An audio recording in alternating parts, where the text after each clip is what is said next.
280 ppm से बढ़ के कार्बन डाइऑक्साइड 450 ppm हो गई है। ये मटेरियल बात है ना, बिल्कुल। इसकी कोई अकाउंटिंग होती है किसी कंपनी की बैलेंस शीट में या किसी नेशन के जीडीपी में? आपने जो तरक्की करी उस तरक्की में आपने इतना कार्बन वातावरण में उत्सर्जित कर दिया, पर आप जब अपना जीडीपी बताते हो कि मेरा जीडीपी इतना हो गया है और इतने प्रतिशत की उसमें बढ़ोतरी है, उसमें कहीं बताते हो कि उसकी इन्वायरमेंटल कॉस्ट क्या है? नहीं बताते ना। आप कहते हो मैंने ये कर लिया, बाजार में इतनी सारी चीजें आ गई हैं, ये आ गया बाजार में। आप जब इसकी कीमत देते हो बाजार में, उसमें कहीं आपसे पूछा जाता है कि इसको बनाने में जितना आपने दुनिया को बर्बाद करा है उसका भी तो टैक्स दे दो, जबकि इसकी कीमत में दुनिया की बर्बादी शामिल है या नहीं शामिल है? और मैं दुनिया की इंटेंजिबल बर्बादी की, आंतरिक बर्बादी की बात नहीं कर रहा, मैं मटेरियल डिप्लीशन की बात कर रहा हूं। हम क्या उन मटेरियल कॉस्ट की भी अकाउंटिंग कर रहे हैं?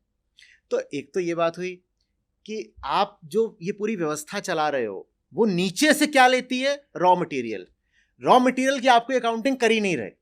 पृथ्वी को आपने पूरा खत्म कर दिया। आम आदमी की कामनाओं को पूरा करने के लिए क्या पृथ्वी के पास संसाधन है? नहीं है। अरे कहां से है? नॉर्मल जो जीने के लिए जो चाहिए वो है, आपके पास है। जितने लोग हैं दुनिया में सब आपके ही स्तर पे जीना शुरू कर दें तो पृथ्वी 10 पृथ्वियां चाहिए होंगी। आबादी की भी बात नहीं है, हमारा एक स्टैंडर्ड ऑफ लिविंग है, स्टैंडर्ड ऑफ कंजम्पशन है, जो कि औसत से बहुत ऊपर का है। हम यहाँ जो 4 लोग बैठे हैं भारत में ही, हम औसत से बहुत ऊपर का उपभोग कंजम्पशन करते हैं। भारत की पूरी आबादी सिर्फ उतना कंजम्पशन शुरू कर दे जितना कि हम लोग करते हैं, तो क्या पृथ्वी के पास उतने संसाधन है? और भारत की आबादी प्रति व्यक्ति पर कैपिटा उतना कंजम्पशन शुरू कर दे जितना औसत एक अमेरिका का व्यक्ति करता है, तो 17 पृथ्वियां चाहिए होंगी।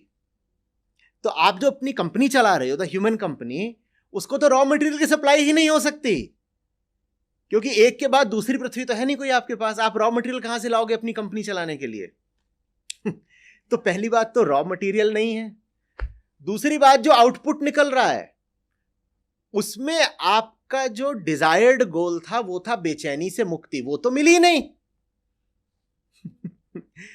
इनपुट के तौर पे आप सब खा गए और आउटपुट आपका कुछ निकला नहीं। ये जो हमने मशीन बनाई है, the human machine, the human company, वो एक ऐसी मशीन है जो सारी मटेरियल चीजें खाई जा रही है, सब नष्ट कर दिया। जंगल खा गई, सारे संसाधन खा गई, मिनरल्स खा गई, जानवर खा गई, सब खा गई। समुद्रों को खा लिया, पहाड़ों को खा लिया, नदियों को खा लिया, जो कुछ भी मटेरियल था सब खा लिया हमारी ह्यूमन मशीन ने। आउटपुट क्या दिया है? और ज्यादा बेचैनी। हम कितने स्मार्ट लोग हैं, हम कितने स्मार्ट लोग हैं। इनपुट में क्या करा? पूरी पृथ्वी को खा लिया। यही करा है ना हमारी ह्यूमन मशीन ने पिछले 10,000 साल में, कि सारा रॉ मटेरियल खा लिया और बर्बाद कर दिया, सब कुछ नहीं छोड़ा।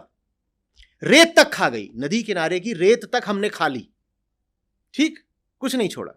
और आउटपुट में हमें चाहिए क्या था? कि यार थोड़ा चैन मिल जाए, वो भी नहीं मिला। हम जबरदस्त लोग हैं कि नहीं? और बेचैन हो गए।